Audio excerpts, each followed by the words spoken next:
Bismillahirrahmanirrahim. Alhamdulillahi Rabbil Alameen. Wa afdalu salatu wa atammu taslimi ala Sayyidina Muhammadin wa ala alihi wa sahbihi ajma'in. نويت التعلم والتعليم والتذكر والتذكير والنفع والانتفاع والإفادة والاستفادة والحث على التمسك بكتاب الله وسنة رسوله صلى الله عليه وسلم والدعاء إلى الهدى والدلالة على الخير ابتغاء وجهه ومرضاته وقربه وثوابه سبحانه وتعالى. Alhamdulillah.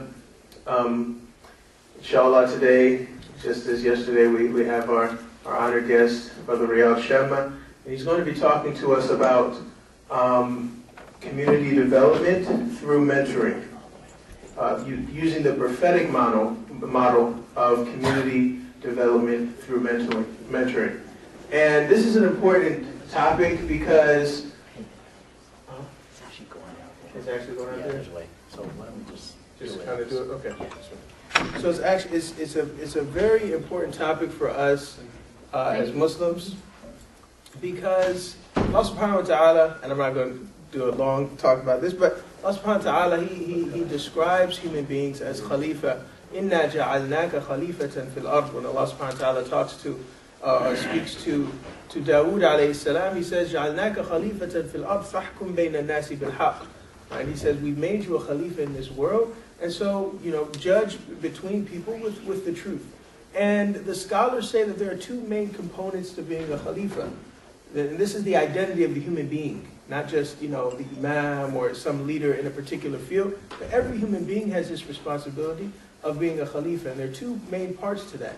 The first part is knowing the expectations and the laws and the commands that Allah subhanahu wa ta'ala has given us so that we could be a proper representative of Allah's guidance in the world. And the other meaning of Khalifa is to pass on. This is why you call the people who ruled after the Prophet sallallahu alaihi wasallam, we called them Khulafa al-Rashidin, the people who followed, who came after the Prophet sallallahu alaihi wasallam. Khalafa means to leave something behind. Right, to leave something behind. And so is part of the meaning of being a Khalifa, which is part of our identity, is to pass on the tradition, to leave behind something for the next generation. Right? Because we can do all the good things in one generation, but if we don't take the same amount of effort to pass that tradition on in a meaningful, productive, and effective way to the next generation, then we're missing out on the other aspect of what it means to be a Khalifa, and all of our hard work will not be passed on. And so, inshallah, there are two components to this, and we've been working on one component. And alhamdulillah, we have Brother Riyadh here who has over 25 years of experience in this field specifically. He's been doing work with MENA in a national leadership role in developing communities and building the youth. And inshallah today he's going to be talking about this again, of community development through mentoring using the prophetic model. So inshallah we come with the intention of sincerity and to be among the people who Allah subhanahu wa ta'ala describes, الَّذِينَ يَسْتَمِعُونَ الْقَوْلِ فَبَشِّرْ عِبَادِ. Allah subhanahu wa ta'ala says, give good news, give glad tidings to the people, الَّذِينَ يَسْتَمِعُونَ الْقَوْلَ, people who listen carefully to the words that are given to them, فَيَتَّبِعُونَ أَحْسَنَ, and they follow the best of those words and the best of that guidance that's shared with them. And so we come with that intention so that we can be from among those people, and those people are people who Allah subhanahu wa ta'ala has certified as guided people. أُولَٰئِكَ الَّذِينَ هَدَاهُمُ اللَّهُ. These are the people who Allah subhanahu wa ta'ala has guided. وَأُولَٰئِكَ هُمْ أُولُو الْأَلْبَابِ. And these are the people who look at the essence of meaning. And so the fact that we're all here and we're ready to listen to this type of guidance is a good sign. Inshallah, we'll follow that up with following and following the guidance and being successful, inshallah. So with no further ado, Brother Riyadh Shema. Jazakumullah khair for the generous introduction. Barakallahu feek. Assalamu alaikum wa rahmatullahi wa barakatuh.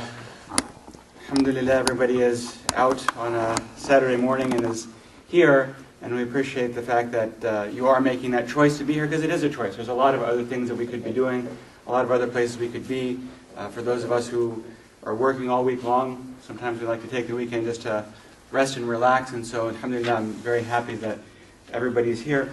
And I wanted to talk about this idea of developing our community, of improving our communities, not just for the current generation, but in a way where we're talking about building it for generations to come. Because this is, in fact, even, I would say, a part of our fitrah, that we want to build things to last, that we want to be people who leave something behind. It's one of the innate natures that we have, that we want to make an impact on the world.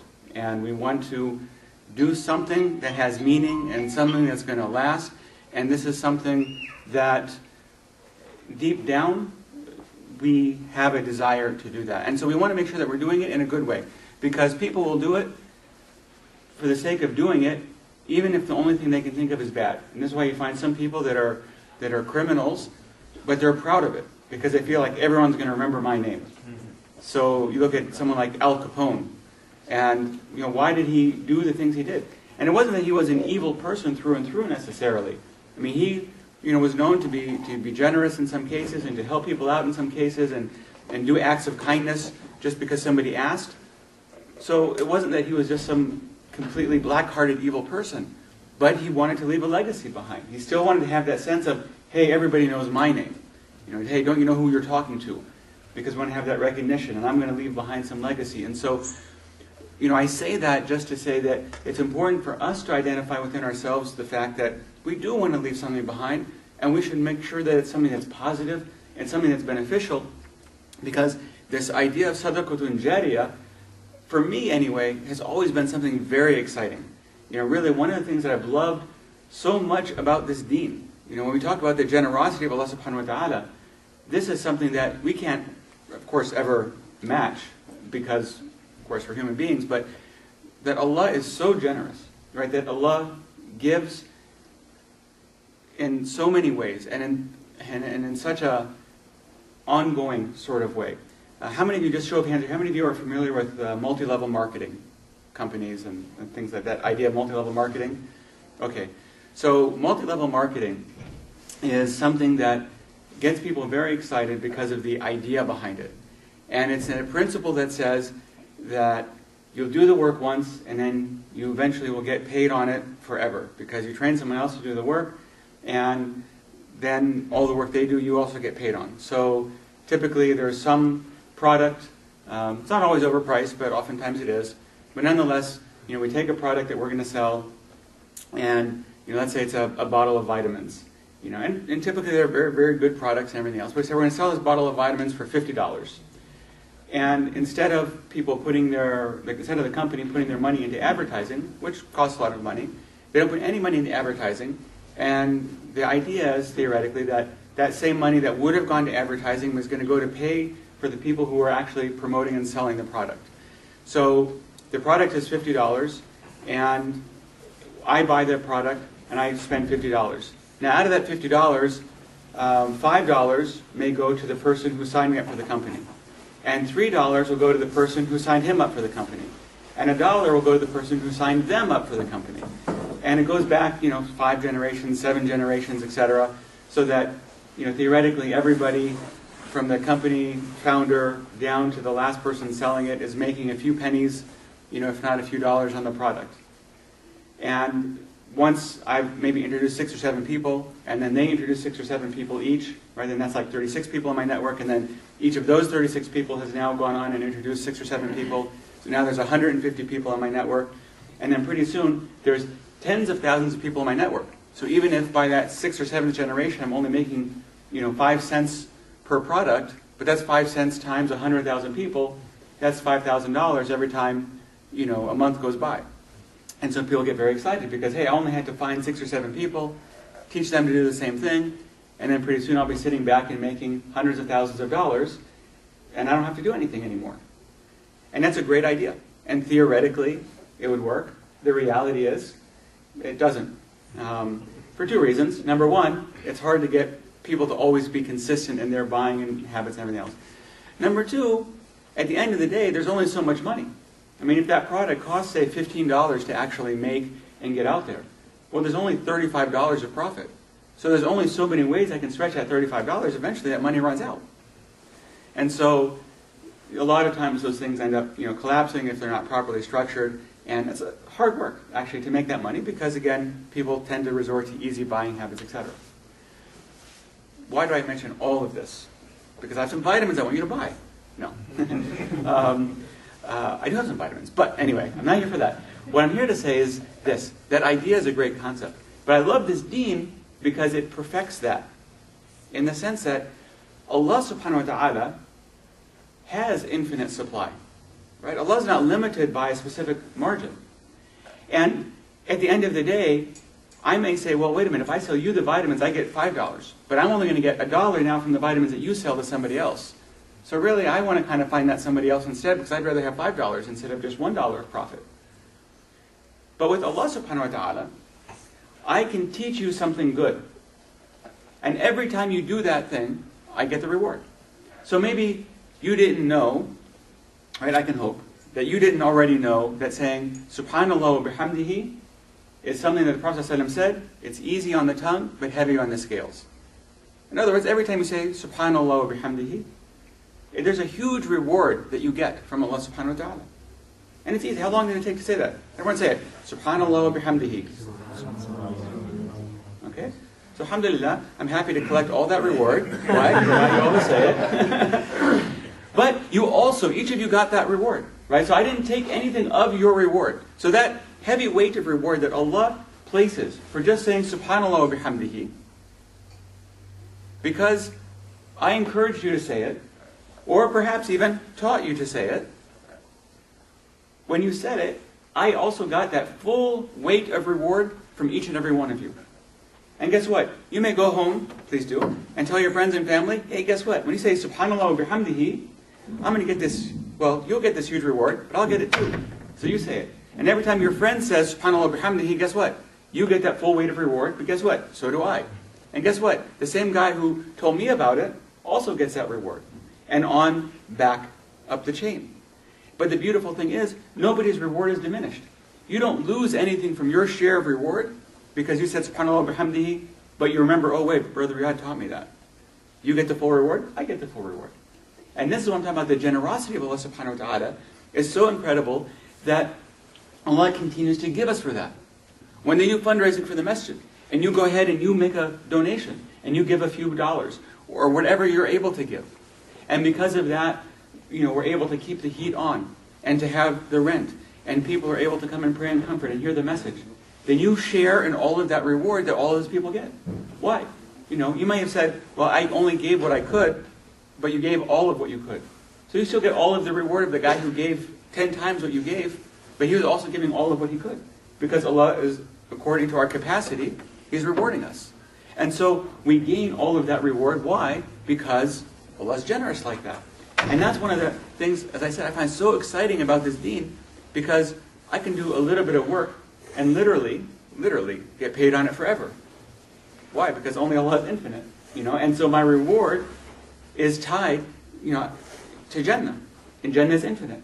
And so my status in Jannah, inshallah, is in accordance with my intention of doing the good. And so the reward is in accordance with, as if I had spent an eternity on earth doing all that good. So Allah gives me a reward in accordance with that. So it's very, very exciting. And I mention this as a baseline to talk about community development because it's not just leaving a name for yourself. Because at the end of the day, inshallah, we do it for Allah subhanahu wa ta'ala. So it's not about having my name on it. But I want to be the guy who is responsible for all of that good. So, for example, when I was on Hajj a few years ago, there is an aqueduct that was used in the olden days before modern plumbing and whatnot, that brought water to all of the pilgrims. And basically it runs from Arafah all the way down in through Mina. And I don't remember the sister's name who paid for this project, but it was, several hundred years ago. She was independently wealthy. And she sponsored this project. And it probably would have cost in today's equivalent dollars, several $billions to build this aqueduct so that the pilgrims could have a continuous source of fresh water to drink from. And subhanAllah, I was so jealous. I wish I could have been that person. Can you imagine gaining the reward of all these thirsty pilgrims coming? Every time they're taking a drink, they don't even know who built it, but they come and get a drink, and she's getting a reward. SubhanAllah. There's in Egypt a family, and again, I don't remember the name, but in any case, they planted palm trees between Cairo and Alexandria. So the main highway, there's a strip down the middle, and they planted palm trees down the thing. All of it, sadaqatun jariyah. So whoever wants can stop, rest under the shade, take some dates and eat them. It's free, sadaqatun jariyah. How phenomenal is that? Every time somebody comes and benefits and eats, that family's getting the reward. And I think, man, I wish they'd call me and say, brother, can you donate a little bit for this cause? Because, subhanAllah, all this time it goes.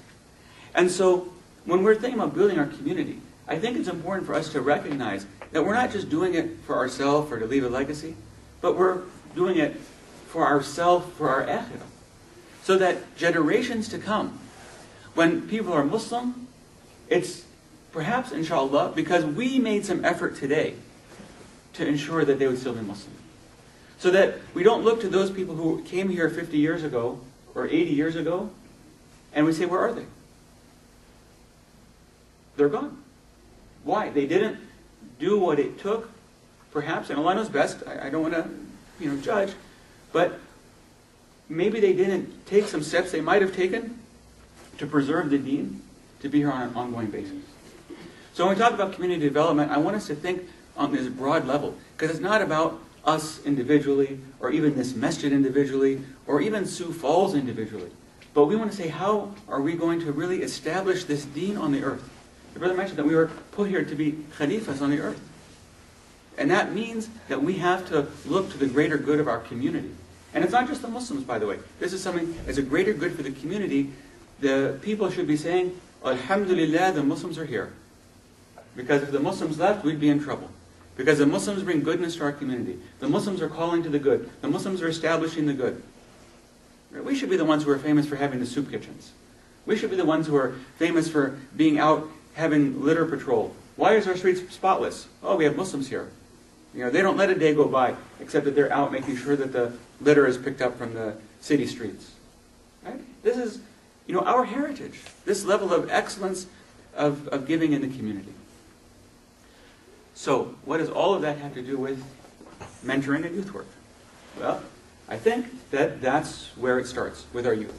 There was a reason that the prophets would call the youth and the weak and the old first. That these are rather that they were the first to respond to the calls. And with our youth, we have a lot of energy. We have a lot of time. They say take advantage of 5 things before 5. Right? What are those 5 things, by the way? Prophet said take advantage of 5 things before 5 other things overtake them. The youth before our old age. Health. Our health before our sickness. Wealth before our poverty. Being alive. Our life before our death. And the 5th one? Huh? Nope. Happiness. Yeah, no. Free time. Right, our free time before our busy time. Okay? And if you notice, 4 of those things have to do with youth, in fact. Being alive, youth, free time, and health. Okay? So as a youth, you may not have much by way of wealth, but you typically have lots of free time. In fact, you have the most free time now than you will ever in your life. Because once you finish college, then you're working, and you're trying to support the family, and your time availability just diminishes. So you have a lot of free time, and in youth, you also have energy. You see, I'm an old man, I have to sit in a chair, my knees hurt, and etc. So youth, you have that energy and that vigor and that health. And, again, and then just the good health that you're able to be here and up and all of these things. So you have a lot of these things, and that makes it ideal for us to say that we want to be helping our youth. We should be supporting our youth. So maybe now as we're older we have money, so let's at least use our money to support our youth, to help them do all of these good things, to be that source of transformation within our community, to call to good, to be the leadership, if you will, in all that is good. Now, when we talk about the prophetic model, the Prophet ﷺ was, of course, the ultimate mentor. And a mentor is somebody who helps guide other people. You know, as we define it within IYDE, Institute of Youth Development and Excellence, we define mentors as a trusted guide for navigating life. Right? This is what a mentor is. Someone who's trusted, they're trustworthy, you know that they have some wisdom and some intelligence, and they're a person who is trustworthy, and they're a guide. Right? They're not there to boss you around, but they're there to point the way, to help you navigate through the troubles and difficulties, to provide a level of support, and to help you get where you're wanting to go. And for life. It's through our life. I mean, this is where we need that help and that support. And so this is exactly what the Prophet ﷺ was. He was there as a guide. He was there to call us to what was right, to warn us of dangers, both in this life and the hereafter. In fact, we know that everything that's haram in Islam is bad for us. Right? Allah hasn't prohibited anything except that it's harmful to us in some way, whether we recognize it or not. But if we know for a fact it's haram, it's harmful. And so, what is that telling us? It's saying, hey guys, watch out. As you go through life, here are some danger spots, but it's kind of like thin ice. Right? You might look at a lake, frozen lake, and you think, oh, it's solid. You put your foot on one part, yep, it's solid. So you go walking on the lake. But there are some spots in the lake where the ice is really thin. And if you step on them, you'll fall through. But you may not know where those spots are, because you can't really tell. There was a bit of snowfall, so it all looks flat, it all looks even.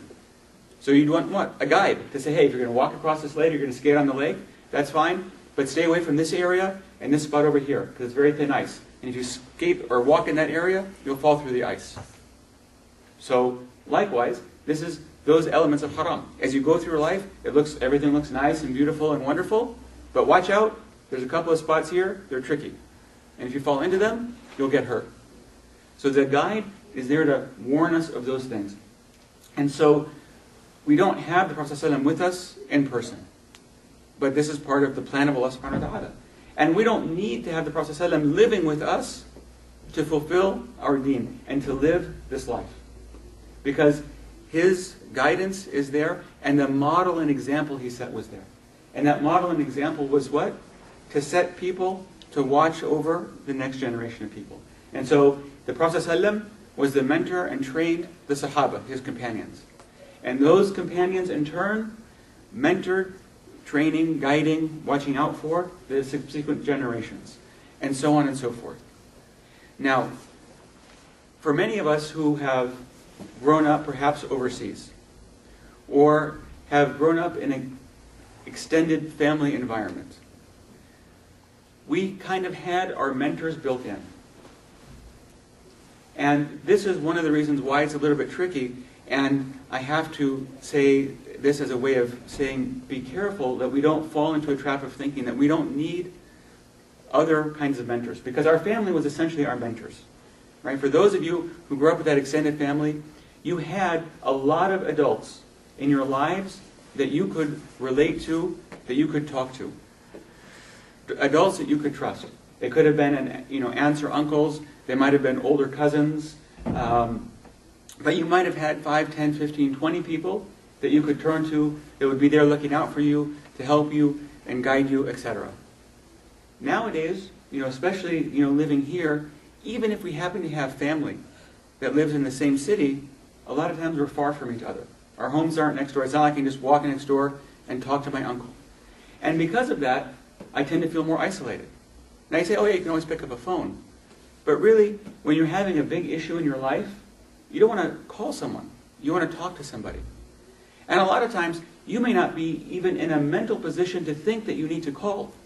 But having somebody around you is someone who can say, hey, we should sit down and talk. Why? Oh, let's just talk. Why? I'm seeing something, I'm noticing something, and so I'm going to pull you aside to help you in this instance, even before perhaps you know you need that help. Which is, of course, the highest level of brotherhood, right? To fulfill your brother's need before they even have to ask for it. And so, this is where that if you will, the modern day mentor comes in. It starts to give people some training on how to engage with the youth in a meaningful way, in a way that helps build them up, in a way that attracts them, in a way that helps them to better understand their deen. That this modern concept of mentoring is really one of spending that time and that awareness on a regular, ongoing basis, so that we're not just hanging out with the youth. If you look at other mentoring organizations, Big Brother, Big Sister, Boys and Girls Club of America, YMCA has a mentoring program. A few of them have mentoring programs. The challenge with them is that, number one, they don't train their mentors. They tend to just give a quick orientation. And number two is they just have the mentors just hang out and spend time with the kids a couple hours a week, and that's it. They don't focus on any kind of character development or really building the youth actively. And this is better than nothing, of course, but really, why stop there? And this is why with IYDE what we do is we say, we'll take the people who are interested and willing to help the youth, and then we'll give them training so they know what to do. Because a lot of times you have people they'd like to help, but they're not really sure how to connect with the youth or how to relate to them, etc. So we give them the training on how to do that and how do you engage with them and interact with them in a meaningful way. And then we also have programs on, for example, character development or health-related issues or leadership development, a number of different avenues and programs to actually help build up the youth, where the principle is that we want you to become better. So wherever you are now, it doesn't matter, but the point is that we want to help you to improve and become better, because it's something we all need to do. We're in a position where we need to grow and develop. And so the mentoring provides those things. And then even more fundamental than that is that it puts that adult in the life of the youth that can be there and following up with them consistently. So then when they go to camp, or they hear a good lecture, or they have some good experience, that mentor is there to also follow up with them and help them build on it. Now, should we be doing that as parents? Yeah, we should. But do we as parents always have the time for that? Unfortunately, we don't.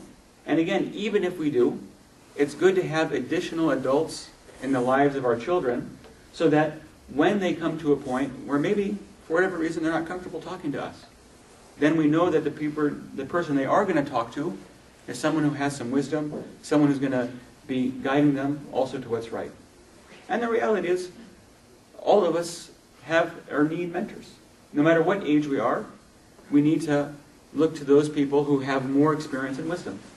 And it's as I always ask, how many of you in here that are over the age of 30, if you could go back 10 years in time, would you have some advice to give to yourself? Right? Would you have anything to say to yourself if you could go back 10 years in time and tell yourself something? Sleep more. Sure. Sleep more. Sleep more. Yeah. Why? Because we've lived through some life and experience, and now, we find ourselves going, boy, I wish someone had told me this 10 years ago. I wish someone had told me this 20 years ago. And that's what that mentor is. That mentor is to say, hey, you don't have to learn it the hard way. You don't have to go through and make the mistake. Let me share with you something from my experience so that you can benefit from it. They say the difference between the wise man and a fool is that a wise man learns from the mistakes of others, whereas a fool has to learn only from his own mistakes. So we want to be wise. We want to have a chance to learn from the experience of others. I don't need to burn my hand on the stove to know that it's hot. I can learn from somebody else's experience where they say, hey, that stove is hot, don't touch it. Right? I don't have to fall through the ice to know, hey, there's thin ice out there. Someone else can say, hey, there's thin ice. Great, thank you. You saved me a cold dunk in the lake. So, this is that role of mentors, that we're able to put ourselves in a position where we can help benefit our youth so that they can in turn build a community. And what happens is, as we start to engage our youth and we make the message relevant to our youth, and they start to understand that this deen is in fact the best deen, and irregardless of anything else, it is the best way to live our life. And that becomes real to them. And they start to see the benefit. And they start to become engaged and interacting in the community. That in turn brings the families. Because at the end of the day, as parents, we want for our kids what's best. Right? It's in our fitrah. This is why in the Quran Allah tells the children obey your parents, lower the wing of mercy, etc. But Allah doesn't tell the parents, love your children, do what's best for them. Why? He doesn't need to. Right? It's our fitrah. I mean, the vast majority of parents, I'm not saying that there aren't some mentally ill people out there, but the vast majority of parents want to do what's best for their kids. And they sacrifice of their health and everything for it. They'll work 2 jobs if necessary. They'll work 12-hour days. They'll work 7 days a week. Why? Because they want to provide and do good for their children. They'll make the sacrifices so that their children can benefit. And so this is what we're saying, is that when we see a real benefit for our children, then we find our hearts attached to it.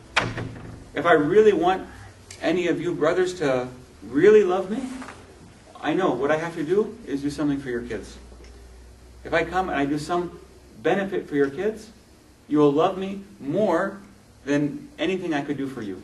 No matter how I might serve you or help you, that won't compare to if I do something for your children of real benefit, right? That makes it permanent. Why? Because we love our children and we want what's best for them. And if we see somebody benefiting our children, then we have a natural attachment to that person, because we see, wow, that person is really looking after my interest because I'm interested in my children and I want them to benefit. And so when we as a community are doing something to benefit the youth and the children of our community, then we find that the parents and the families come along. Then they come and attend the masjid. Why? Because the masjid is now a place my kids want to come, so I want to come. And the masjid is doing things for my children, so I want to support this masjid. And then in that way, our communities grow. And it's a more organic and natural growth that's being born out of a strong desire to benefit that which is benefiting my family. Any questions or comments on that, inshallah?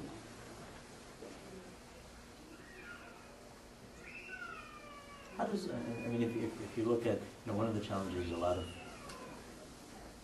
every place faces in this mission, and then last thing is that if you mentioned about youth having a lot of time. Mm-hmm. The reality is, and I guess some of it comes to choice what you spend your time in. Right. But there's all sorts of activities and there are other things, and then parents are also busy with other things too. So maybe it's a chicken and egg thing. What comes first? Do you also do relevance to the youth? But in the first place, you have to have families and youth, people who are willing to come in the first place. Right. You see what I'm saying? I mean, right. So what? Well, I think, okay, so definitely as far as answering the question of, people are doing a lot of different things and activities, and what comes first, chicken or the egg, their involvement or their free time. But really, it's as you said, the reality is it's all in the choice of how we spend our free time. Now, free time meaning what? That you can choose how to spend the time. So as a working father, you don't have so much free time per se, because you have to be at work a certain number of hours every week in order to provide for your family. So it's not really a choice to say, oh, I think I'll just work 10 hours this week. For most of us, we don't have that kind of choice. Some people may have that choice. But for most of us, you have to spend a certain number of hours working. And if you don't, they'll fire you, and then you can't provide for your family. So it's not a choice. So therefore, it's not free time. You have to be there. You have to get a certain amount of sleep to be able to perform at work. So, you may have 3 or 4 hours of free time in a given evening. You may or may not have weekends free. But your time is limited by things outside your control. Now, as far as our youth, other than being in school, they don't have to do anything. Okay, so they have 8 hours every day available to them, kind of after school. Their weekends are free. They have summers off. So they have a lot of free time. In college, you have even more free time because you can kind of just pick and choose when you take your classes, and you can skip class if you want. There's no big deal, really. So you actually have a lot more free time even in college than you do in high school. So that's why I say you have free time, because you can choose. Now, if you choose to get involved in a lot of extracurricular activities and you sign up for a sport that requires you to be there 2 hours every day after school, and then you have games every weekend, etc., okay, but that you're choosing to, as a youth or as a parent, to support your youth. and having them spend their time in those places. So it becomes a matter of choice. Where is that time going to be spent? And that's where we go back a step and say, well, let's look at the benefit. What's the benefit of me being involved in a sport, for example, that's going to require me to give up every weekend for 5 months and be after school every day for 2 hours? Okay. There's some benefit. Maybe it's going to look good on my college application. There's obviously some physical health benefits to being active and things like that. Okay, so that's a benefit. How does that weigh against other things? And then just evaluating. If I'm really looking for a benefit of my college applications and physical fitness, and maybe this sport requires on average now 20 hours a week from me, is there a way that I can gain those benefits without spending 20 hours? I might look and say, well, what also looks good on college application, because a lot of people do sports, is civic involvement. Right? If I say that as a youth, I was responsible for feeding 500 people a year, I started an ongoing Feed the Hungry campaign that's still in existence today. That looks a lot better actually on a college application than saying I played sports. Why? A lot of people do sports. Not a lot of people demonstrate leadership ability. So, that becomes an avenue. Do I really need to spend 20 hours a week to stay physically fit? No. I could probably spend maybe an hour a day, at the gym or doing some physical fitness to stay physically fit. So here I can benefit the community, still look good for college, still stay physically fit, and now have an extra 5 hours a week above what I had before. So sometimes we just have to think a little bit differently about really what's our objective. Again, it's just something where we need to think outside the box. And when it comes to how we're spending our time, I think we should also challenge our youth on that too. Really, how is this that you're spending your time? Do you really want to spend your time doing this, and why? What are you getting out of it? Okay, you're on the soccer team. What do you get out of the soccer team? Oh, I enjoy playing. Okay, so that's something. What else are you getting? This and this and that. So it's that kind of a thing where we want to have those discussions and then raise alternatives with our kids. To say, okay, where else can we do these things? Can we take the enjoyment factor and say we're going to have a soccer club at the masjid, so we'll get that enjoyment and fun in, but then we'll also do this and this and this. So again, can we compound our time and energies in a way that we really get the most out of it instead of what we do? Because I think a lot of times we're very inefficient in how we go about living our lives. And again, that's one of those things where, for example, I can look back and think, wow, if only I had done things differently, I could have accomplished a lot more with my time and my free time than I did. So, I think these are some avenues to really kind of look at and challenge us. I think it's a good discussion. I want to raise a few, questions. Please. We feel in our practical life, which are various to the implementation of a lot of things which you are talking about, And one of them is we look for religion in the mosque and the centers, which is okay, but it's not limited to the mosque or the centers, in our community, working with non-Muslims, tolerance, working as a physician or a teacher, or anything, selling something in the grocery store. There are principles which our religion has taught us, So I think one concept which I think may be helpful, and I think you can talk more, is how to educate our kids and our families and our brothers, sisters, that how we can be better individuals in the community, not just among ourselves. Yeah, no, exactly. And this is exactly right, that our deen is not, we're not, Sunday Muslims or Friday Muslims or Ramadan Muslims type of thing, that we're Muslim all the time. And when we're talking about making the masjid the center of our operations, again, that's the center, not the only place of our operation. And so, our conduct should be reflected everywhere we go. Again, as I was saying, that the people of Sioux Falls should be going, whew, thank God we have Muslims in Sioux Falls. Because, why? That means that the Muslims are benefiting us everywhere. The Muslims are the ones that are doing the litter patrol. The Muslims are the ones that are providing the soup kitchens. The Muslims are the ones that are interacting in a positive way. And the Muslims are the ones that I think, man, there's something about my doctor, I don't know, but I really like him. Why? Because you're practicing Muslim in your conduct and how you care for your patients. That shop clerk, and how many of you saw there was a YouTube video that went out about The guy who robbed a store and then became Muslim afterwards. Yeah, I saw that. Okay, yeah. Give him like $40 or something. Right, the guy came in to rob the store, Yeah. and the guy said, "Why are you doing this?" He said, "I'm hungry." He said, "We don't need to rob the store. Here, take the money." And the call. I mean, when the guy pulled out the gun or whatever, I think he had hit the alarm, so the guy had gotten arrested. I mean, the police were already on the way. But the guy said, "Look, I'm not pressing charges. The guy was hungry or whatever." He was off, and then later on he came back and he took a shahada. Right? Because he couldn't believe it. He's like, "What? I was just trying to rob you. Why are you giving me the money?" So you said you were hungry. As a Muslim, this is what we have an obligation to take care of people. Right? He was just shocked, right? That somebody would just do this. Why? But this is the character of the Muslim, right? That we conduct ourselves in this way. And Allah knows best how many times this sort of thing may happen, right? That somebody, just because they're treating somebody well, they're like, oh, because they don't expect it, And so, and this is where, for example, I say that mentoring aspect also comes in, because we have that need to have that ongoing encouragement in our lives to look for those opportunities really where we can demonstrate our deen, right? Not for the sake of anybody, but we want to be demonstrating our deen because that's how we have to live our life. That we want people really saying, there's something about you, maybe I can't put my finger on it, but there's something different about you, right? And that different thing needs to be our Islam and how we conduct ourselves with dignity and honor in such a way that we're really causing people to ask that question, because unfortunately it's unusual to find people operating out of a level of real sincerity and concern for the people around them, and acting out of a spirit of generosity, having a trust in Allah subhanahu wa ta'ala, knowing that I'm going to do the right thing, and then I'm not worried about the results. So yeah, that's very, very much something that we have to internalize so that we keep that in mind. I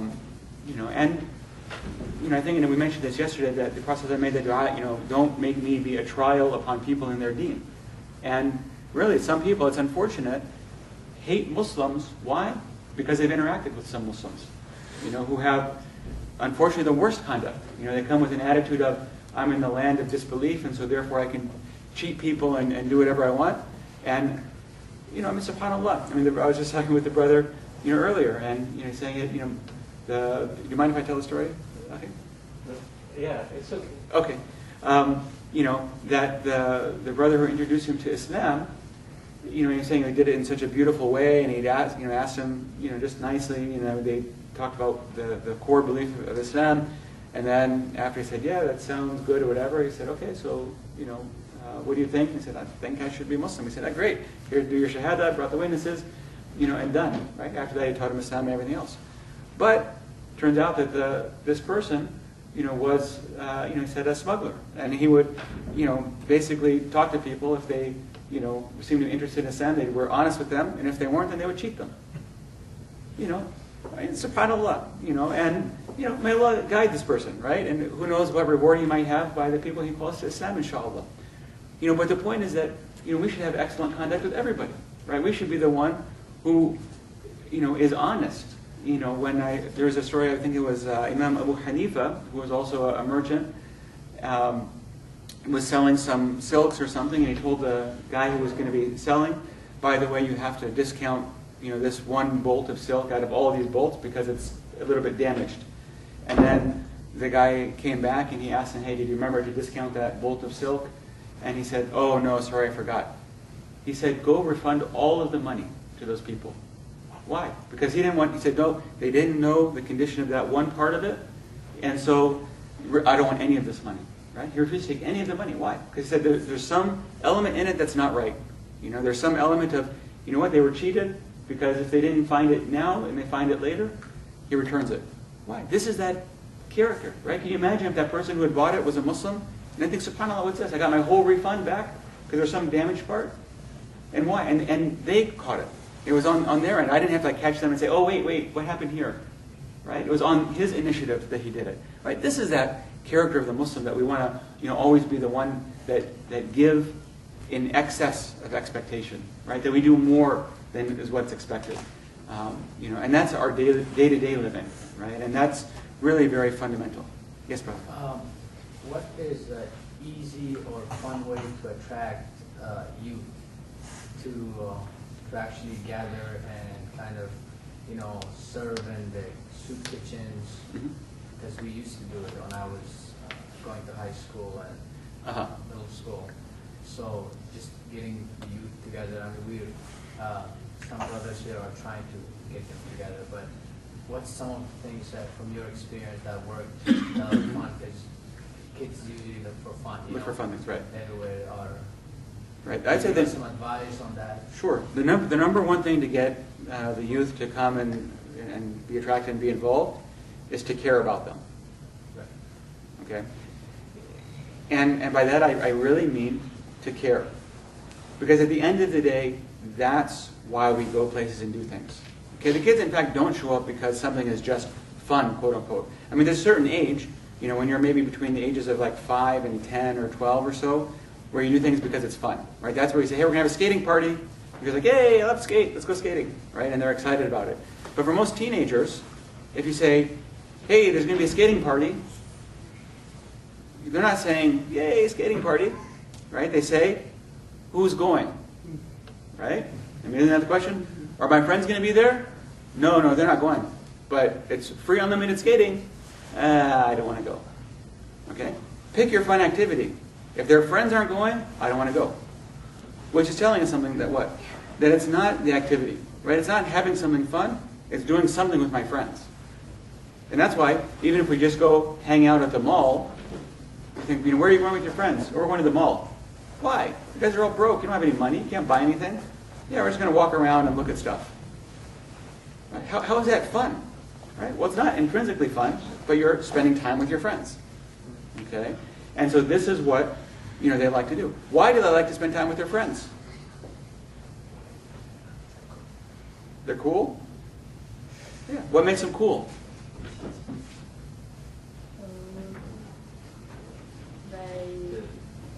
They're similar, like similarities. Yeah, similarities, right? You identify with them. And you sense that what? They care about you. Right? They like you. Which we intrinsically find cool. Oh, you like me? Hey, he's a pretty cool guy. He's got good taste. You like you. Right? So that's why I say, if we want to attract the youth, we have to start caring. Now you may say, oh, no, but we already care, actually. That's why we're trying to do a youth program. You don't care. Right? You know, what can you tell me? This Bukhtar? No. What's your name, brother? I know the awesome part, but the first name? Huh? Mubin. Mubin. So, for example, what do you know about Mubin the awesome? Besides the fact that he's awesome. It's on his name tag. So that's why I know that part. Now I'm asking the brother. Oh, he's actually a good kid that attends here. I know him. Okay. And I know he cares about little kids. So. Okay. So he's a compassionate person? Yeah, he is. Good. Alhamdulillah. So, I mean, that's what I'm saying. It's when you start to know the youth and to really personally concern yourself with them, right? So that if next Saturday you don't see Mubin in the masjid, that you call him up and say, hey, Mubin, I missed you in the masjid. Is everything okay? Right? That's caring. Right? Now, I'm not going to call you out and ask if you've ever called if he's been missing before. But most likely, you haven't. And I'm not saying you, but I don't think any of us have. Why? Because we don't care at a deep level. Okay, now I'm not saying we don't care like, who cares? But we get busy and we assume, well, their family must have gone out of town or something must have happened, and we'll see them next week, inshallah. And life goes on. And this is one of the challenges we have in our busy life. And that's where, for example, like at the mentoring level, again, it comes in where there's that consistent follow-up. But just individually, I think that's what we're starting to do. We're starting to really care about the individual youth. And we don't have to do everybody all at once. But, I mean, even if we start with the 5 or the 10 or 15 or whatever that are maybe coming on a regular basis, where we make a personal commitment to be invested in who they are and what they're concerned with, and finding out a little bit about them, right? So we know, what it is that Mubin actually likes to do. What does he like to do when he hangs out? What kind of movies does he see as funny? Does he even watch movies? How does he like to spend his free time? And what concerns does he have? Hope you don't mind that picking on you a little bit, Mubin. But we need to know these things. Because as I get to know him better, right, then, I have a real connection with him. He's much more likely to be interested in coming because he knows, hey, somebody cares about me there. And honestly, that's what it is. A lot of times, it just takes one person to actually care about me, and now I'm invested in whatever they're invested in. We share that sense of trust and love. And I mean, it's a divine principle, in fact, right? That Allah subhanahu wa ta'ala, tells creation, I love so-and-so, so everybody love him, right? And that's why you find some people, everyone loves them, even though people don't really know them, but it's like, man, everybody they meet just loves them. Why? Because Allah subhanahu wa ta'ala loves them, and Allah commands that. And part of that fitrah is also that when we love somebody, we love what they love, right? And so the more that we develop that connection with youth because we truly care about them, the more they'll also care about the things that we care about. Because they see that it's a vested interest. And this is, comes to the heart of why we should love the Prophet ﷺ. And the evidence of that love is that we love what he loves. So people can say, oh yeah, I love the Prophet, but who cares about his sunnah or anything, this or this or whatever? Well, how can you say you love the Prophet if you don't love what he loves? Right? I mean, that's an indication for ourselves to know how much do you really love the Prophet ﷺ? Well, I don't know. How much you really love the deen? How much you really love doing the things the Prophet did? Following the example that he left. Right? Because that tells me really how much you love the Prophet. You can tell me all day you love the Prophet, but unless I see you behaving like the Prophet ﷺ, or trying to, then that's where that that testing is. And so the same thing with our youth. When they see that we really love them, for the sake of Allah, that we really care about them, that we really want to know about them, that we're not just there to tell them what to do and boss them around or whatever, but we're really invested in who they are, and we're looking after them, then I believe you'll start to see the youth will reciprocate that. Then they'll want to come to the masjid, not because you're going to do anything, but because it's going to be fun to hang out with you. Right? You're going to be that cool uncle or that cool brother that's like, yeah, we'd love to hang out with him because, and they may not say it, but deep down it's why? Because he cares about us. And then if you say, hey, let's go do something, oh yeah, sure, let's go do a soup kitchen. Oh yeah, let's go do this. Okay? And then that will in turn also pull in other kids, because then you have that factor of saying, well, hey, all of these guys are going, oh, if all my friends are coming, yeah, then I'll come too. Right? And then that's what starts to pull in then the other youth. And then you slowly kind of build that circle of caring and concern, and it grows. Right? This is where gangs come from. Right? Why do kids join gangs? Because they care about me. Right? Does it matter that they're calling me to evil things? Nope. They care about me though. Right? They have my back. If someone messes with me, my 5 friends over there are going to jump them. Right? But that's what it is. It doesn't matter that it's an evil thing. The fact is that somebody cares about them. Right? That's why kids join gangs. So, we need to understand that things happen out of a place of concern, genuine concern. Right? Kids are great at sensing BS. Right? Genuine concern, and then we let it go from there. Jazakumullah khairan for your enlightening message, but I'd like you to address not the youth directly, but the parents. We have youth here, but they lost interest in the mosque somehow. They get to that age, after 12 years old and so on. But it looks like that some of the parents, not all of the parents, but some of the parents, they lost interest in developing their youth, and they said so much priority for them. For example, you find a kid, their parents wanted to do all those activities, which has nothing to do with their development and to protect their team. Which is okay, but so much. I think the kids are overwhelmed with those programs. They go take piano lessons, swimming lessons, this lessons, that lessons. So the kids that are not let alone to live like kids, they are overwhelmed, which is, I think, has resulted of deserting the mosque activity because they're overwhelmed. They just need break up. So if you would just the parents, I think one of the root cause of the problem is not the kids, it's the parents. Okay. So this issue of as parents we overwhelm our kids with a number of activities that we encourage them to do or support them in doing, etc. Reminds me there's a saying that says, while you're busy making sure that your children can do all the things and have all the opportunities that you didn't have as a child, don't forget to stop and give them the opportunities and things that you did have as a child. And it's very much tied to this thing of, perhaps we grew up and we didn't have much money, or we didn't have as many opportunities to do these types of activities. And so out of a desire of benefiting our kids and giving them, these opportunities, hey, I worked hard so that I could have money to let you take piano lessons and swimming lessons and horseback riding lessons and on, all these different activities that are fun and interesting, etc. We lose what we did have with our parents, which was time, right? We'd just sit around the dinner table, we'd have a talk, we would have family over, and all of this quality of time that we actually had with our families in the community has been replaced by trying to give them all these things that we didn't have. And we try to make up for the fact that maybe we're working a lot more hours or not spending as much time by buying expensive gifts, right? So now I've got money, so now I'm just going to, basically try to salve my conscience by just spending a lot of money having to do other things. And so I think that really I would say to the parents to pause, number one, and to assess where do you want your children really to be in life, and to recognize that if they don't have a deep, abiding appreciation and understanding of the deen, then they've lost everything. And it doesn't matter what other skill sets and things like that they have.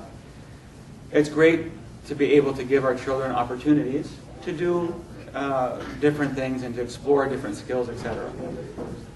But I don't think that we have to feel bad if they don't have a chance to do all of those things. We might, look to have a balance in our lives. So maybe we say, you know what, each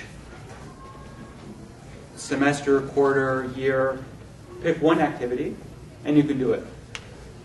And then the rest of the time, then we're going to balance that out with doing things through the semester.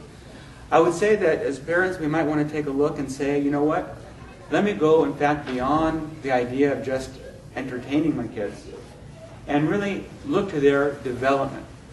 Because the reality is our schools don't do much when it comes to actually developing our children. I'm not going to go into all the discussions around education systems and things like that, but by and large, the American education system has a lot of serious problems in it and doesn't do a whole lot more than providing basic literacy, in our subjects and things like that. And so it doesn't do anything as far as character development. It doesn't do anything as far as leadership development. And those are areas where we as parents, I think, should also be concerned. I think we want to take a step back as parents and say, how would I really like my children, ideally, to be engaged in the community? And to paint a model of success that perhaps we haven't thought about. Or maybe we thought, oh, well, my kids won't be able to do that, and we think of all the excuses instead of thinking of all the solutions. So, for example, let me just see, show of hands, how many of you here are parents right now? Okay, mashallah. Our youngest parent, 5 years old, alhamdulillah. That's called early planning. Key skill, alhamdulillah. Thinking ahead. May Allah grant us that ability to really think ahead.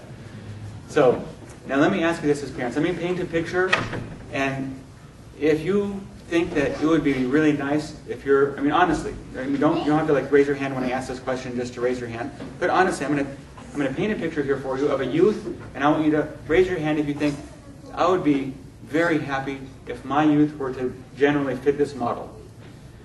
A child who was a good Muslim, who is solid in their deen. They really understand the deen, and they're Muslim because they've chosen to be Muslim, and whether or not anyone else was around or not, they're practicing their deen as they should. They're civically involved, meaning that they get involved in the greater community, that they're looking and finding opportunities to, whether it's volunteer for a soup kitchen or help pass out warm clothes for the homeless, or they are engaged in a litter patrol, picking up and cleaning up the streets.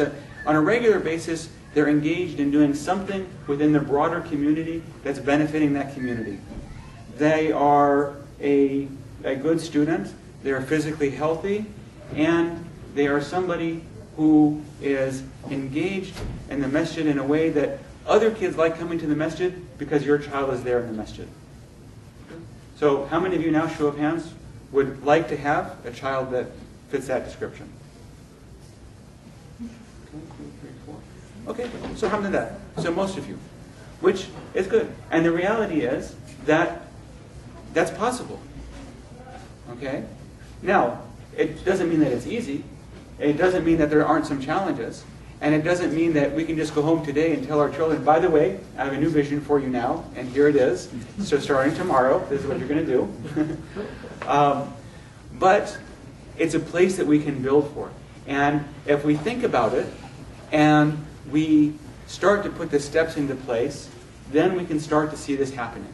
Right? Then we can start to see that our kids are developing a breadth of skills and involvement.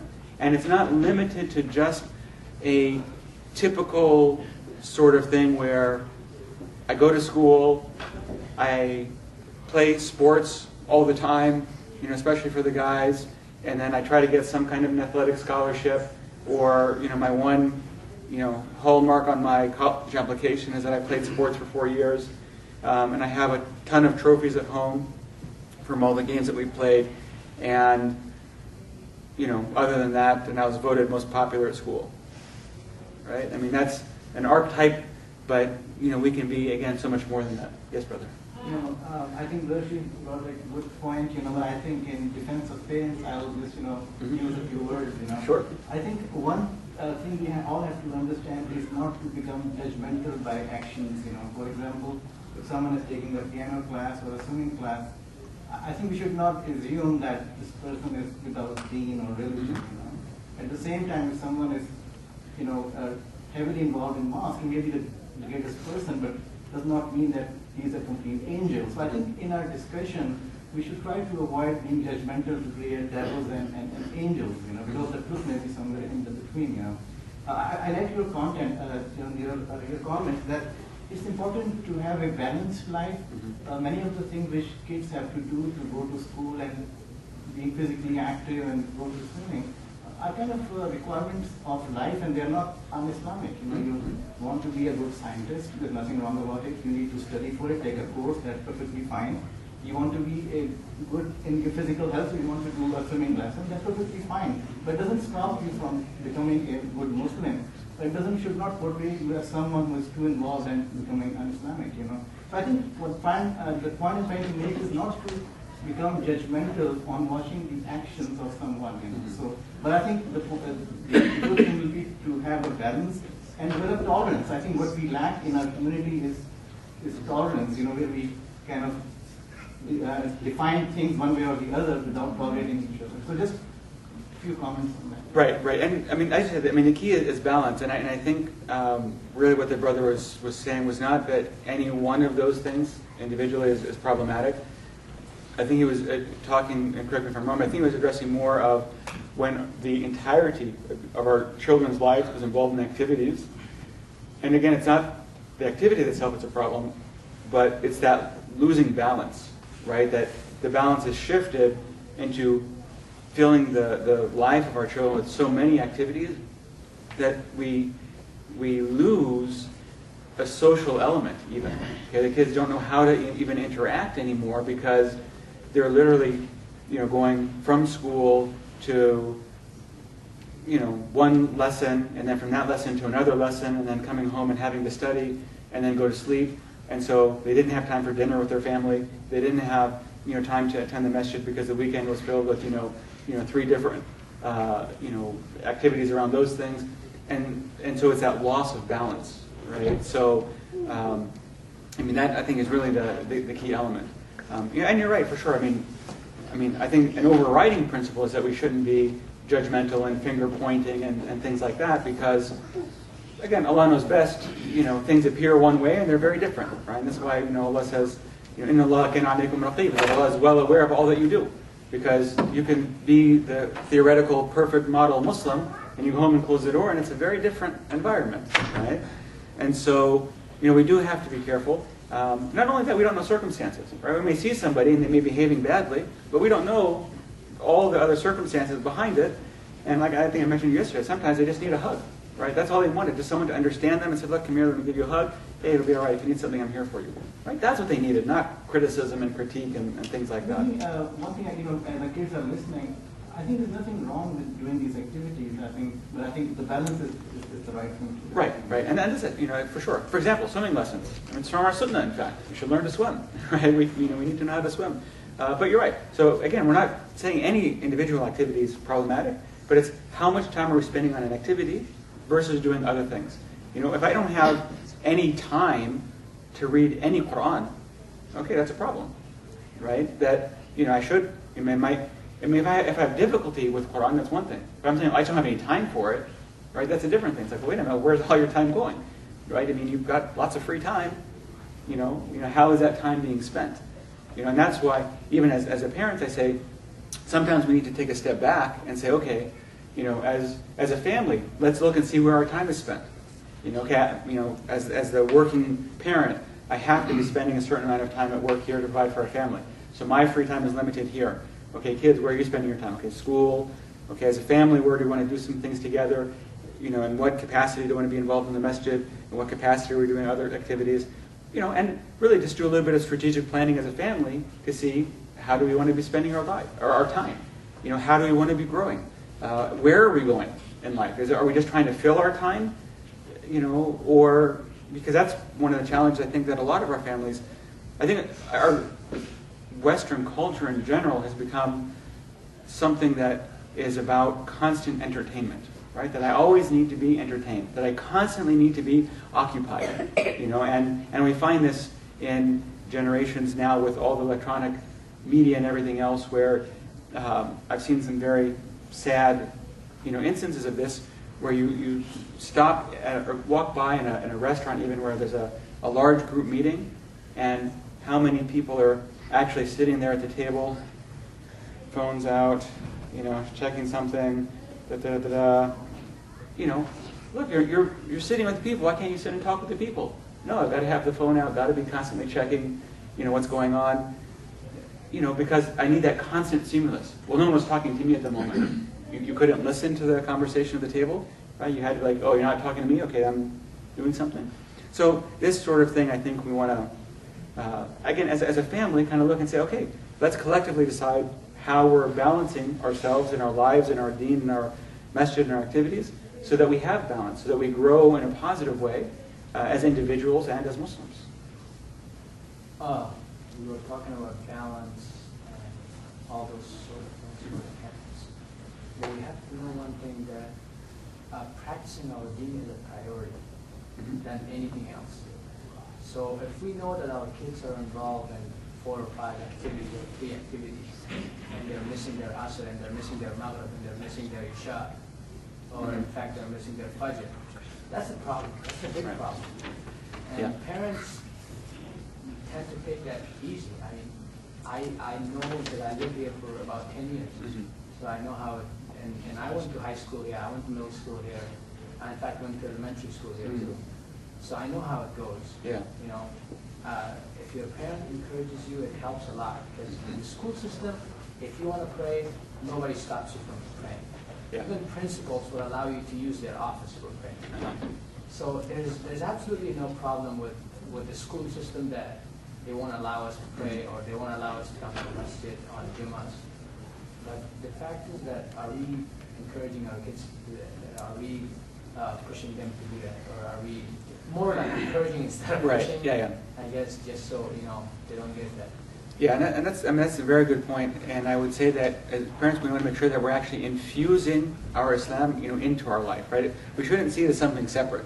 That, okay, well, practice deen first and then do these other activities, right? We should be doing these activities as Muslims, which means that when prayer time comes, we're stopping. And if we find that it's a problem to stop in the activity because we say, oh, it's this or that, then we either change the activity or we address the circumstance and we say, no, look, if I've got soccer but Dhuhr comes in, I have to tell the coach, hey, I need a 5-minute break, I need to go pray. And if that's where the game falls, then too bad, I still need to take 5 minutes and go pray. And definitely if the activity is getting, or whatever it is getting in the way and blocking us from implementing the deen, right, then it's definitely a major issue. I've seen the same thing, for example, in Ramadan, where parents have told their high school age kids, oh, we have a game today, don't fast. Yeah, that's I mean, astaghfirullah, I mean, that's a major sin. You know, I mean, really, I mean, not fasting, I mean, deliberately not fasting a day of Ramadan is a major sin. Okay, there's no such thing called, oh, it's a big game, or you have a big test, it's okay to skip it, right? So, you know, things like that definitely are problematic if we're in that mode where we're putting the deen secondary to things. So that's why when we talked about the balance of everything, I just wanted to make sure that, you know, hey, we are taking into consideration the fara'id, you know, Right, the obligations. Prayers and... Yeah, no, I mean, that's a good clarification. And at least reading the Quran maybe like 10 or 15 minutes a day, if not more or less, you know. Right, just right. making sure that... Yeah, no, exactly. I mean, that's a good clarification. And definitely when I said balance, I was referring to it assuming, I was making an assumption that Islam infused everything that we're doing. So we're balancing our time and everything else, but every aspect of that needs to be in accordance with the deen. It's easier, you know, because Sure. you go with the flow. Right. But here, we kind of have to, you know... Make extra effort. Yeah, make extra effort and tell the kids, you know... Yeah. This is, And actually, I would say, honestly, that's a benefit in some ways, because the problem is in a lot of Muslim countries, because it's easy to go with the flow, a lot of times you don't really know if you're actually Muslim, right? Because, I mean, honestly, I mean, people they're doing the things of the, you know, of the people, but they haven't ever really questioned their own belief, right? I'm just doing it why everybody's doing it, so I just do it. But I'm not consciously doing it as a Muslim. So it's an advantage that we have here because, I mean, if you're not consciously Muslim, I mean, you can be gone overnight, you know. So it's an advantage that we have to say, look, let's be consciously Muslim. We're going to do what we do. Why? Because we believe this, because we're Muslim. And so that's why, you know, this extra effort that we have to make to kind of swim upstream, as it were, you know, in a community that otherwise is saying, no, go this way. We're like, no, we're going to insist on these positive values and interactions. So I think most of these activities don't stop you from saying prayers or anything, you know. Right, no, they don't, as long as you make a deliberate effort to even if you do tell it. your you know, fellow non-Muslim, you know, they will make every effort to accommodate you. That's my experience. You know? Yeah, for sure. Even, you know, I'm finishing working in the hospital. They actually gave us a place to pray. You know, so I think there is no real barrier in practicing your religion wherever you are. Right, I mean, that's the nice thing, that there's no barrier, but you have to make an effort. Yes. Right, I remember after I did one clip and I was talking about the importance, of course, of being a Jummah, especially when it's mandatory, you know, for the men. And this was like one of those holiday Fridays, right? So we had a lot of extra people there. So one brother came to me and said, look, you know, I can't get off for Jummah. I said, have you asked to get off? He said, well, no. I said, well, I mean, what do you mean you can't get off? I said, well, they would look down on me, would be bad. I said, look, they can't stop you because, I mean, you have right by constitutional law, freedom of religion. The religion requires you to come. So legally, they can't actually stop you. But most of the time, I mean, you have to make some effort. You have to ask, right? I said, I've worked in a few different jobs over the years. I've never had a problem. You say, on your interview, you say, by the way, I'm Muslim. I'm going to have to be off on Fridays for this hour. I'll take my lunchtime. I'll work extra if you need me to or whatever, but I have to be off. Not even a blink of an eye, no problem. You know, and most of the time, like, you don't even have to worry about making up the time. Yeah, just take it as a long lunch or whatever, and no big deal, right? But you just have to ask. You just have to make some effort to establish about, look, I'm Muslim, so here's, you know, what's going to happen. Okay. So. Yeah, just actually to change a little bit, get back to the mentoring topic that you were talking about. So, you talked about almost like individual mentors and then group mentoring as well too. Is it the way I'm thinking about it? It almost seems, you know, maybe at a younger age, group mentoring may be more workable, but it seems as though as kids get older, you need almost one-to-one mentoring, and I mean, maybe you can have group mentoring, but it seems like one-to-one becomes maybe more important, and maybe you need more people involved in mentoring. I mean, is that? I mean, how do you think about those different things? Yeah. I think, I mean, one-to-one mentoring is always ideal, you know, in the sense that it creates that direct personal relationship and gives that space to open up, etc. And definitely in the teenage years, it can become, you know, more relevant to have that, you know, available.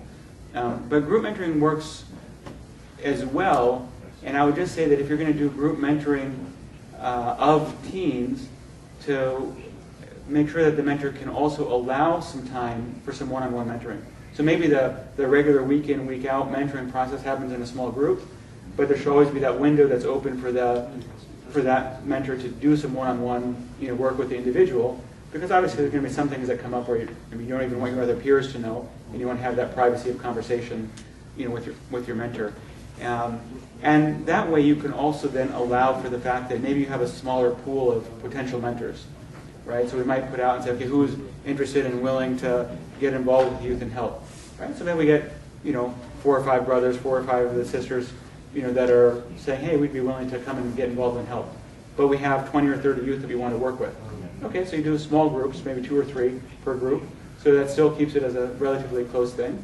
And then you also just say, but we want to make sure you also kind of allow for that opportunity. So if the youth wants to talk to you one-on-one, then you keep yourself open, for that sort of thing. So you can kind of find that balance until you get to a point where you can maybe have more mentors. And at that point, then you can do more breakout, more one-on-one. But I think either way, you can make it work with whatever the size of community.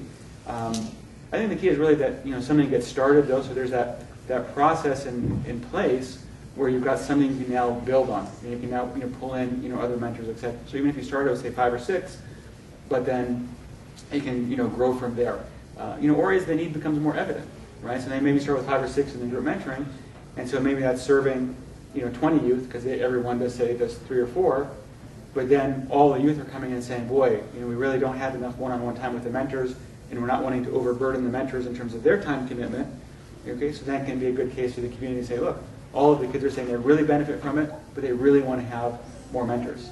And then that makes the case to say, okay, well, let's kind of step up and pull more people in and expand the program, because that's what our kids are saying are meaningful and beneficial to them. I'd just like to follow up on kind of both of those things that what Saka was mentioning and what the brothers were mentioning, was the fact that you have individual activities for individual kids. Obviously that's a natural thing. I think it's a good thing to have, but I think it's essential for a person to develop their spiritual identity and their religious identity, to have a socialization, a regular, consistent type of socialization where they're with people who are like-minded, who share the same values, who share the same worldview or metaphysical worldview. And when you look at the Quran, in the two instances, and I'm not going to go into a speech or anything, but 2 instances that youth are mentioned in Surah Yusuf and in Surah Kahf. They're mentioned as groups. They're mentioned as groups in Surah Yusuf, and obviously they were siblings in Surah Yusuf, and they were making decisions about what they were going to do as a group. And one of the things that stands out is that, like, قَالَ قَائِلٌ مِّنْهُمْ, one of the people, probably most influential, one of them would make the final decision when it came to these things. The same thing, قَالَ كَبِيرُهُمْ, right? The eldest among them, right? And in Surah Kahf, obviously in Surah Yusuf it was more negative as far as the decisions that they made, but towards the end, قَالَ كَبِيرُهُمْ أَلَمْ أَقُلْ لَكُمْ قَدْ أَخَذَ عَلَيْكُمْ مَوْثِقًا مِّنَ اللَّهِ, didn't your father take an oath from you? This is the oldest one. So there were groups, and even in Surah Kahf, it's the same thing. They left as a group and took refuge and things like that. So I think that even though we have individual things, and it doesn't necessarily, obviously it doesn't contradict Islamic values, especially if they're able to pray and everything. It's highly essential for them to have that group that they're constantly with to build their spiritual identity, and to have those mentors. Kabiruhum doesn't necessarily have to be someone who was as young as them, but someone who they looked up to, and gave them that advice, or reminded them of things that they had said. So I think they kind of both have to be there in order to really build strong, successful youth. And maybe if you could comment on whether or not that's related to what you were talking about. Okay, and I think it's very much related, and particularly in the sense that we talked yesterday about the idea of peer pressure, right? And that's really what it is. You want to be surrounded by people at the end of the day who are going to be influencing you in the positive direction, not the negative direction. Because the reality is every one of us is affected by peer pressure. And again, in the two examples, right? In the case of Yusuf alayhi salam, it was peer pressure in a negative way. In the case of the Ashab al-Kahf, then it was in the positive direction. And so, when things get tough or when we're in difficult situations, we want to make sure we're going to be around that team of people that are influencing us in a positive way. And this is something, by the way, as parents, it's important to recognize, especially those of you who only have children under the age of, say, 10. Don't fall into the trap of thinking that you're going to be the major influence in your kids' lives on an ongoing basis. Okay, up until about age 10, the kids do look to you as, you guys know everything, you're my parents, we admire you, there's that hero worship aspect of things, that my parents are awesome and the best and whatever they say, and if something's displeasing to my parents and I become worried and concerned about that as a child, etc. As they shift into the teenage years, that focus of who I'm concerned about impressing shifts from you to their friends. And they may be telling you whatever at home, but the reality is they are more concerned about what their friends think than what you think. And they start to take their cues from their friends. And this is why, the sister mentioned yesterday, what if you do all of that and they still, are concerned about what's, they don't want to take off the hijab or they want to do whatever. Why? Because they're concerned about what their friends think. That's what it comes down to. And because of that, we need to make sure that we're developing these groups for our children so that they're surrounded with a positive group. So that when it shifts, it's not if it shifts, when it shifts away from us as the primary concern, that they're going to be with a group of people that are modeling positive behavior so that it continues to be something that shifts them in a positive direction. So it is very important that we help build and support positive networks for our children. Right? And I'm not saying, they can't have any non-Muslim friends or anything like that. But I'm saying that their principal peer group should ideally be other good Muslims, so that when I'm concerned about what my friends think, I'm operating within that positive space of the deen, and that's what helps motivate me and direct me. The brother here. You've been trained up 5 times. 5 minutes. Okay, but you had a question? Yeah, not question. Or comment? Comment, yes. Yes, please. Well, personally, I have children who were born where I came from, and as you earlier mentioned, they were raised in an extended family. Mm-hmm. They came with me, I don't have any problem. The concern I have is the children who were born here. Mm-hmm. Unfortunately, we send our school to public school. You mentioned earlier, number of problems in public school. Then when they go to school, their friends are those people who have different lifestyle. Yeah. And my question is how we can break that relationship, how we can control that. Right, and that's an excellent question. Because if you are in a situation where your children have to go to the public school, you have to recognize that every one of us, we need friends. Okay, so you can't tell somebody, don't be friends with them. And if that's who they're surrounded with all the time, that's who they're going to choose for their friends. So what we can do about it is a couple of things. Number one is that we have to recognize that because they need friends, we have to make sure that we're doing what we can to provide them a positive pool of people to choose friends from. So a lot of times parents make this mistake. I like Saqib. He's a great guy. I admire his family. And I think, MashaAllah, look, his son is Hafiz of Quran, and he's really made good decisions, and MashaAllah, excellent person, excellent family, etc. Man, my kids haven't done such a great job with. So I come and I say to my kids, hey, you guys need to be friends with Uncle Saqib's kids. Okay, we're going to go spend every weekend at his house, and we're inviting them over for dinner 3 times a week, and you guys are going to be friends with them. Because he's my good friend and best friend now, and so you guys be friends with his kids. Guess what? Doesn't work. Why? Maybe my kids don't like his kids, right? Maybe they've just got different interests. And so I can hang out all the time with him and force my kids, for as many years as I can force them when they're still young, to hang out with him. But if they don't like his kids, they're not going to be friends. But they need friends. So guess what? They're going to be going somewhere else and getting those friends. Now, that doesn't mean that I should never go over to his house for dinner with my kids. But what it does mean is that I should go over to dinner at everybody's house, right? Think of all the money I'll save on groceries. No, just kidding. But what I'm saying is that I want to expose my kids to as many other Muslim kids as I can. Because if we draw a circle, okay, here's a pool of kids that my kid likes. So he's going to school and he's, of all the kids that he comes into contact with, this circle represents all the kids that he comes in contact with that he likes. And then over here is another circle, and these are all the kids that I wish my kids would be friends with, right? These are kids that I like. And if you notice that right here in the middle, there's a space that covers both things.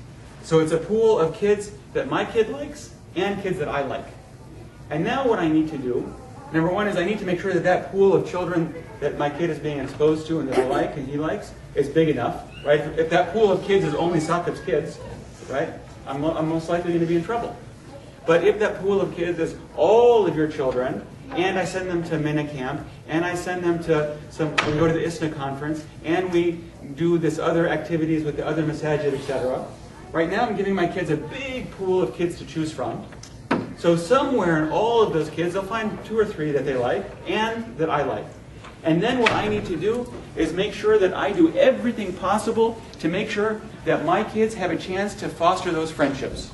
So if that means that I have to drive my kids a half an hour across town, of course I realize here, here it's like 15 minutes all the way across town, but even if I have to drive my kids, 2 hours away, because that family that lives 2 hours away, which I guess from here is the middle of nowhere, that family that lives there, but you know what? They're a good family, and my kids like their kids, and I like their kids.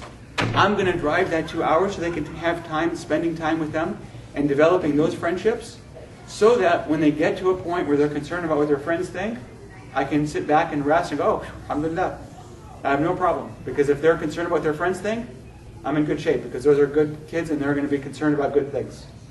But the question is, how many of his children, an example, we have in our community? We did not do our job. Can I just have a To comment? help, I think, living in South Dakota and Sioux Falls, and many of us are in even smaller cities, I think the reality of the matter is that sometimes we may not have that big of a circle, Right. If you live in a major city, I think it's easy, But I think we should make every effort to find that circle. But maybe, people may not do that.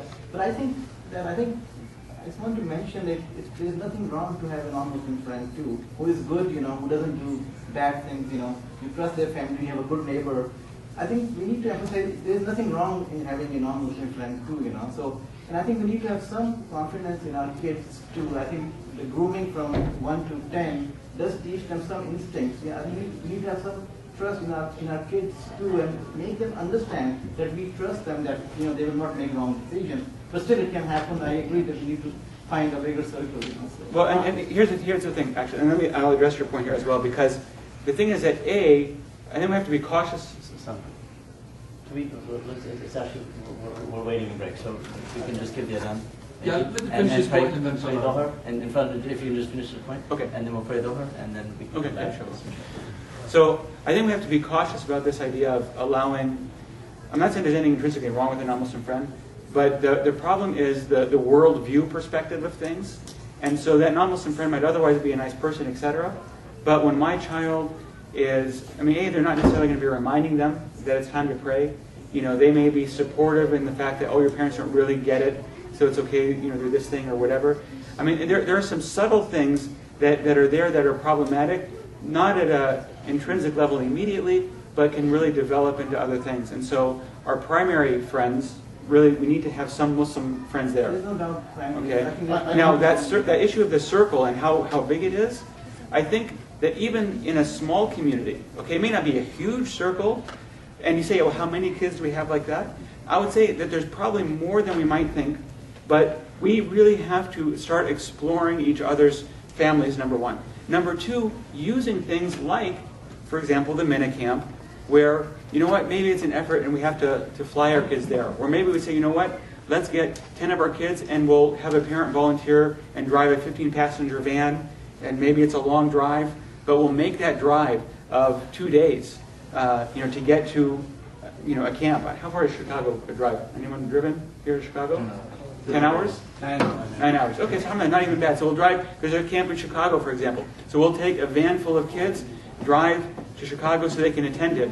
Because the nice thing about the internet and all the electronics is I might go to that Minicamp, and now I'm exposed to 100 other kids, because there's 100 kids at that camp. And out of that camp, I'm going to find 2 or 3 kids that I identify with, and now I'll stay in touch with them on email. So maybe I can't go see them, every week or anything, but I can be in touch on email and Facebook and social media. And then, you know what, maybe I'll invite them to come. In fact, maybe because we had 10 kids go from here, 10 of our kids here will host a camp, right? How about we have a youth camp here in Sioux Falls? And you invite people from all over to come join and have a youth camp here in Sioux Falls. Okay? And we're going to invite those kids that our kids make friends with at some of the other camps and say, hey, can you come? The kids love it, by the way. Hey, this is great. Now we can take a road trip to Sioux Falls because there's a youth camp. And so their parents, honestly, and you'll get 15, 20 who will drive 6, 7 hours, or 9 hours, so everyone can come to Sioux Falls, and we'll bring this group from Chicago. And guess what? Some of the kids from Ohio would probably like to come too. So, it's a bit longer, but hey, road trip. It's fun to travel together. Really, the kids would like it. I'm sure we can get some kids from Toledo to come too, right? Build it up and say, hey, we're going to have this camp. It's going to be an awesome camp.